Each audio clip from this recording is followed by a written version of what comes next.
Hello friends, welcome to my channel. मेरा नाम श्वेता है और मेरे दो बच्चे हैं। दोनों 2 साल के हो चुके हैं। एक बेटा है और एक बेटी है। बेटी का नाम यशिका है और बेटे का नाम रुद्रांश है। तो आज की जो वीडियो मैं बना रही हूँ वो है मेरी सी सेक्शन, जो मेरी एक्सपीरियंस रही है उसके बारे में मैं आपके साथ में आज शेयर करने जा रही हूँ। तो सबसे पहले मैं शुरुआत करती हूँ मेरी जो लेबर पेन जो स्टार्ट हुई थी उस दिन से। तो आइए स्टार्ट करते हैं।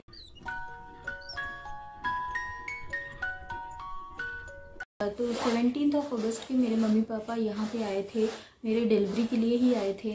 और उसके पहले वो नहीं आ पाए थे बिकॉज़ कुछ प्रॉब्लम्स थे। मेरे पापा को कुछ हेल्थ इश्यूज़ भी था और वहाँ पे घर भी है उनका, तो वो भी देखना ज़रूरी था। तो मैं और मेरे हस्बैंड यहाँ पे अकेले ही सब कुछ संभाल रहे थे। और 17 अगस्त को मेरे मम्मी पापा यहाँ पे आए दिल्ली में मेरी डिलीवरी के लिए, क्योंकि डिलीवरी में एक्चुअली 1 महीना और बाकी था। लेकिन क्या हुआ कि 18 को तो मैं ठीक थी। मुझे मेरी तबीयत तो थोड़ी सी ख़राब हो ही गई थी 18 को भी, बट मैंने फिर भी किसी तरीके से मतलब मैनेज किया हुआ था। लेकिन 19 को इवनिंग को क्या हुआ कि हमारा थोड़ा सा बाहर निकलने का प्लान बना, क्योंकि मेरा मूड अच्छा नहीं लग रहा था। तो सब ने कहा कि चलो थोड़ा सा बाहर घूम करके आते हैं। लेकिन सब रेडी हो चुके थे बाहर जाने के लिए। लेकिन मैं अचानक से मैं बैठ गई बेड पे। मुझे बहुत ज़्यादा मतलब यहाँ पे सामने की तरफ और पीछे की तरफ पीठ में बहुत ज़्यादा पेन होने लग गया। तो पहले तो सबको मैं बैठ गई तो सब सोचने लगे, टेंशन में आ गए कि क्या हो गया है अचानक से। तो सबको मेरे हस्बैंड ने कहा कि हो सकता है कि गैस की प्रॉब्लम हो गई होगी। तो मैंने कहा कि नहीं, ये गैस की प्रॉब्लम नहीं है, क्योंकि इसके पहले भी प्रेगनेंसी में एक्चुअली क्या होता है कि थोड़ी बहुत गैस की प्रॉब्लम मुझे होती थी। तो मैंने कहा कि नहीं, ये वो वाली पेन नहीं है। तो हस्बैंड ने तुरंत मेरे जो डॉक्टर है, मेरी जो गायनेक है, उसको उनको फ़ोन लगाया और उनसे बात की कि मुझे इस तरीके से पेन हो रही है। तो उन्होंने पूछा कि कैसी। डॉक्टर ने मुझसे बात की और मैंने बताया कि मैम इस तरीके से मुझे पेन हो रहा है। मेरे सामने से होते हुए पेन मेरे पीठ की तरफ जा रहा था, इस तरीके का पेन हो रहा था मुझे। एक्चुअली डॉक्टर ने मुझे पहले एक हिंट दे दिया था कि अगर आपको इस तरह का पेन हो तो आप तुरंत कॉल कीजिएगा, और क्योंकि हो सकता है वो लेबर पेन हो। तो खैर फिर उसके बाद डॉक्टर से बात हुई और मेरे जो गायनेक थे उन्होंने मेरे हस्बैंड को कहा कि आप तुरंत उनको हॉस्पिटल लेके आ जाओ। तो हम सारे रेडी तो पहले से ही थे क्योंकि बाहर जाने का प्लान था। तो मेरे हस्बैंड ने फिर कैब बुलाया। उस टाइम पे हमारे पास में कार थी नहीं, तो कैब बुलाया और फिर उसके बाद में मैं उसी पेन में मैं चल कर के गई। और फिर उसके बाद सारे लोग थे, मम्मी थी, पापा थे, हस्बैंड थे, मैं थी। तो हम लोग सब गए हॉस्पिटल में। मुझे इतना एक्चुअली अंदाज़ा नहीं था कि मुझे लगा कि शायद कुछ हॉस्पिटल जाएंगे, डॉक्टर देखेगी, कुछ दवा वगैरह देगी और फिर उसके बाद वापस आ जाएंगे घर को। तो मैं उसी मेंटल स्टेट में मैं हॉस्पिटल में गई।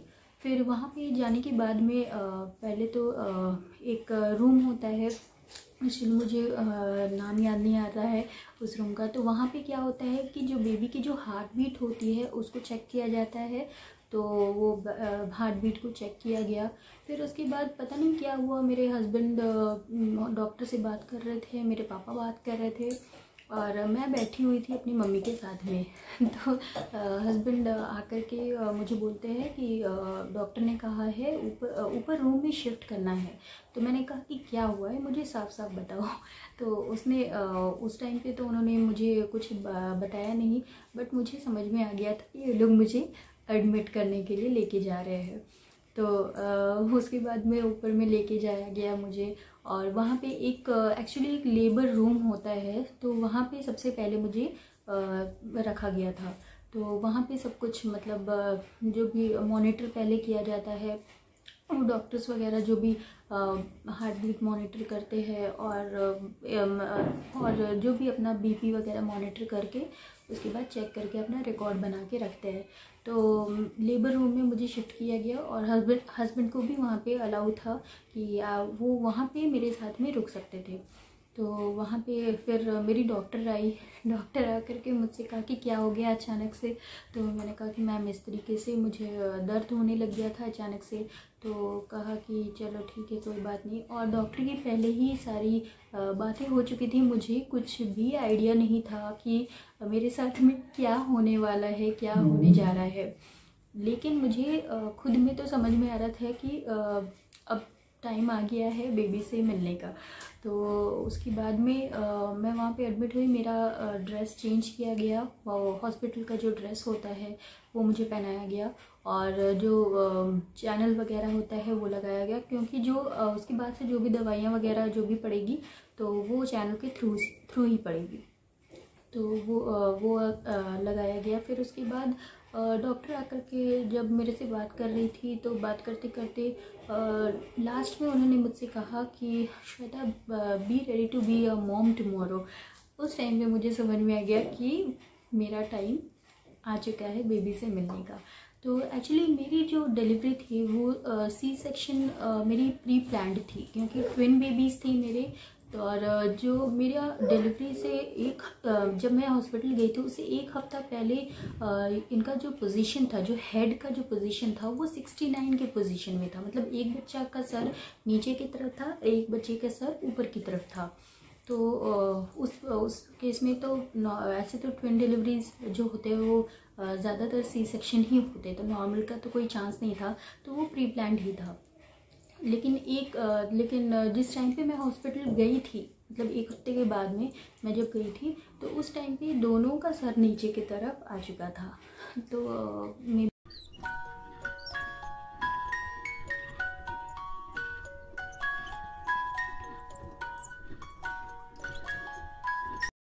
उसके बाद रात भर मेरी डॉक्टर ने जब मुझे देखा कि मैं टेंशन में हूँ, तो नर्स से कह दिया कि मुझे नींद की दवा देने के लिए।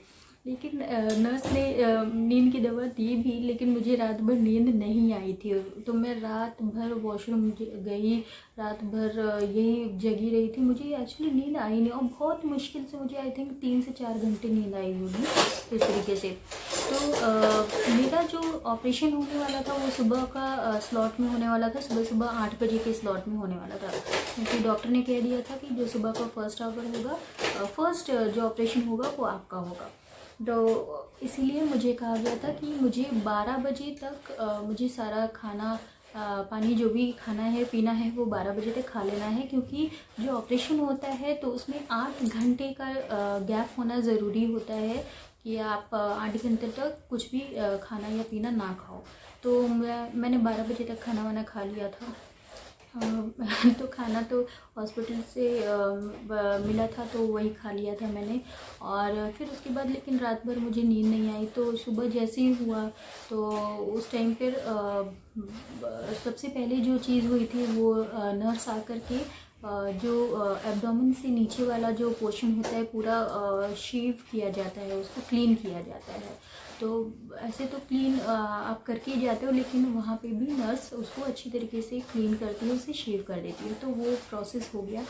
फिर उसके बाद में मेरे हस्बैंड थे उस टाइम पे, और मेरे मम्मी पापा थे वहीं पे। तो मुझे लेकर के गया ऑपरेशन थिएटर में, लेकर के गए ये लोग। और फिर वहाँ पे जाते के साथ मैंने देखा कि एक फ्लैट बेड टाइप का था, और वहाँ पे मुझे पहले तो लेटने के लिए कहा गया, तो मैं लेट गई। और उसके बाद में जो सबसे पेनफुल जो प्रोसेस मेरे लिए था पूरे ऑपरेशन में, जो सबसे पेनफुल था, तो यूरिन के लिए जो लगाया जाता वो पैकेट, तो वो मेरे लिए सबसे पेनफुल था, क्योंकि वो अंदर से पाइप इंसर्ट करके आपको लगाते हैं। तो उसके बाद में वो जब हो गया प्रोसेस, उसके बाद में डॉक्टर्स वगैरह सब थे, मशीन्स थे, एनेस्थेटिस्ट जो होते हैं जो आपको बेहोशी की दवा देते हैं वो भी थे। और फिर उसके बाद जो पेडियाट्रिक होते हैं वो भी रहते हैं, और जो गायनेक होती है वो भी रहती है। तो बाकी सारे नर्स वगैरह भी रहते हैं। तो मैं वहाँ पे गई तो ये सारा सब तो अपने प्रोसीड्यूर को स्टार्ट करने में लगे हुए थे मैं, लेकिन बेड पे जो लेटे लेटे सोच रही थी कि अब आगे क्या होने वाला है, बिकॉज दिमाग में उस टाइम पे बहुत कुछ चल रहा था कि क्या होगा, कैसे होगा, और क्या होंगे, मतलब बच्चे हो, क्या बेटा होगा, बेटी होगा, या फिर क्या होगा, ये बहुत कुछ दिमाग में चल रहा था। ट्विन बेबी है तो और भी ज़्यादा दिमाग में बहुत कुछ चल रहा था। तो ये सब होने के बाद में, थोड़ी देर के बाद में जो एनेस्थेटिस्ट है उन्होंने कहा कि आप बैठ जाओ, तो उन्होंने मुझे बिठा दिया।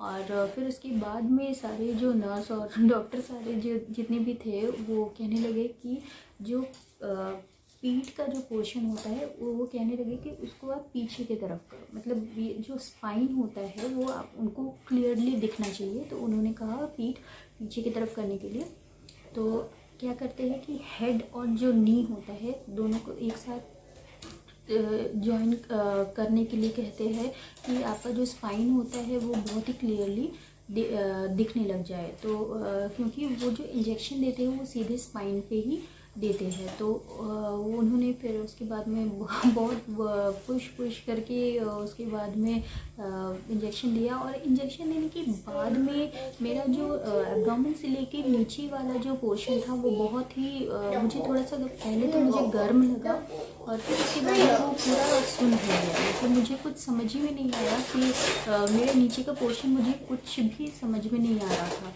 तो उसके बाद में मुझे जैसे ही इंजेक्शन उन्होंने दिया तो तुरंत मुझे लेट जाने को कह दिया। तो मैं लेट गई, और फिर उसके बाद मेरा जो एब्डोमेन का नीचे वाला जो पोर्शन है वो एक ग्रीन कलर के कपड़े से उन्होंने ढक दिया था कि मुझे नीचे का कुछ भी दिखाई ना दे। और बाकी बीपी का, मेरा बीपी के लिए यहाँ पे लगा दिया था, मशीन लगा दिया था। और फिर उसके बाद में जो हुआ, मुझे एक्चुअली 10 या 15 मिनट्स लगे होंगे और कुछ भी समझ में नहीं आया। मुझे अचानक से बच्चे की रोने की आवाज़ सुनाई दी, तो मुझे उस टाइम पे समझ में आ गया तो कि अच्छा मतलब बच्चे की डिलीवरी हो चुकी है। तो जब डिलीवरी हो गई तो उसके बाद में शुरू में तो ऐसा कुछ मुझे नहीं फील हो रहा था, ना पेन फील हो रहा था, कुछ भी नहीं। लेकिन जब डिलीवरी जब बच्चे को जब निकालते हैं तो उस टाइम पे उसके बाद से पता नहीं, मतलब ऐसे तो आपको ऐसा होता है कि नीचे का पोर्शन ही आपका सुन कर देते हैं, लेकिन आपको होश रहता है। लेकिन जब डिलीवरी हो गया तो उसके बाद से पता नहीं क्या हो गया मुझे कि मैं होश में तो थी, लेकिन मेरा मतलब दिमाग ही काम नहीं कर रहा था। मेरी तबीयत ठीक नहीं लग रही थी, मुझे उल्टी जैसी लग रही थी एकदम, मुझे समझ में नहीं आ रहा था। तो मैंने कहा मेरे जो एनेस्थेशिया के जो डॉक्टर थे मेरे यहाँ पे सर के यहाँ पे खड़े रहते हैं, तो वो जब आते तो मैंने कहा कि सर मुझे नहीं लग रहा है, मुझे अच्छा फील नहीं हो रहा है। वो मुझसे पूछ रहे हैं कि क्या हो गया है। मैंने कहा कि मुझे अच्छा फील नहीं हो रहा, मुझे उल्टी जैसा लग रहा है। तो लेकिन वो एक्चुअली थोड़ा सा एंग्जाइटी था तो उसकी वजह से भी हो रहा था। तो खैर जो भी है, तो उसके बाद डॉक्टर ने कहा कि मदर को बच्चे को दिखाओ। तो सबसे पहले मुझे डॉक्टर ने मेरी बेटी को दिखाया, और फिर उसके बाद मेरे बेटे को दिखाया। जैसे ही बच्चे को देखा मैंने, उसके बाद से मुझे एक्चुअली में होश ही नहीं था। उसके बाद मुझे कुछ भी नहीं याद है कि क्या हुआ। उसके बाद मुझे रिकवरी रूम में लेके गए।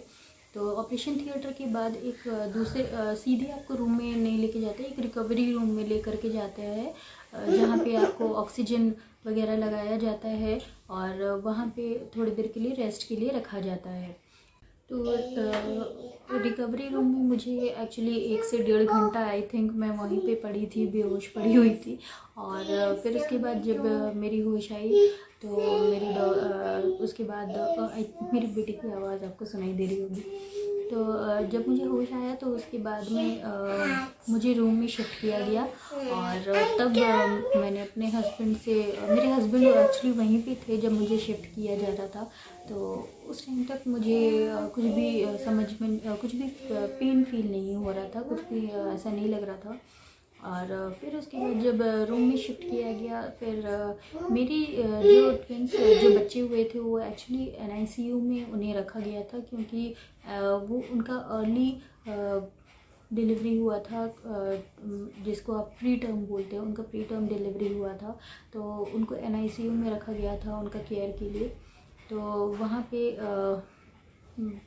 NICU में एक्चुअली माँ जो है वो 24 आवर्स अलाउड होती है कि आप कभी भी अपने बच्चे से मिल सकते हो, लेकिन जो फादर होते हैं उनको दिन में सिर्फ 2 बार अलाउ किया जाता है, वो भी बहुत रिस्ट्रिक्शंस के साथ में। तो खैर मदर को भी तभी अलाउ किया जाता है जब आपका जो यूरिन कैथेटर होता है वो हटा देने के बाद में ही आपको अलाउ किया जाता है।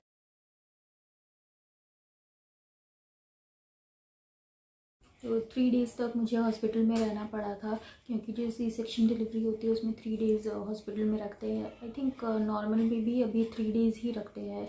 और यही बस मेरी जो C-सेक्शन की जो स्टोरी थी, एक्सपीरियंस थी, ये मैंने आपके साथ में शेयर किया। और आप आई होप कि इससे आपको आपका जो थोड़ा सा डर है वो ख़त्म हो जाए। तो 2-3 बातें मैं आपको बताना चाहती हूँ कि अगर आप C-सेक्शन डिलीवरी के लिए अगर आप जा रहे हैं तो बिल्कुल भी घबराने की ज़रूरत नहीं है, क्योंकि पहली बात तो जो इंजेक्शन जो दी जाती है आपको आपका नीचे वाला पोर्शन स्विम करने के लिए, उसमें बिल्कुल भी पेन नहीं होता है। दूसरी बात ये है, जो चैनल इंसर्ट किया जाता है आपके हाथ में, तो वो बस नीडल जब अंदर जाता है तभी थोड़ा बहुत पेन होता है, तो उसमें भी समझ में उतना नहीं आता है, क्योंकि फिर बैंडेज वगैरह लगा देते हैं तो आपको नहीं समझ में आएगा। तो इसीलिए जो न्यू मॉम टू बी जो आप बनने जा रही हैं, वो सुन के आई होप कि आपका डर कम गया होगा। और यहाँ पे मेरी बेटी की आवाज़ आपको सुनाई दे रही होगी। तो इसी बेस्ट ऑफ लक आपकी डिलीवरी के लिए, आपकी C-सेक्शन डिलीवरी के लिए। और अगर मेरा वीडियो थोड़ा सा भी आपको हेल्पफुल लगा और मेरा वीडियो देख के आपको अच्छा लगा तो प्लीज़ मेरे वीडियो को लाइक कीजिएगा, शेयर कीजिएगा, कमेंट कीजिएगा, और आपका जो एक्सपीरियंस होगा वो भी मेरे साथ में शेयर कीजिएगा, और मेरे चैनल को सब्सक्राइब ज़रूर से कीजिएगा। Thank you so much, bye bye.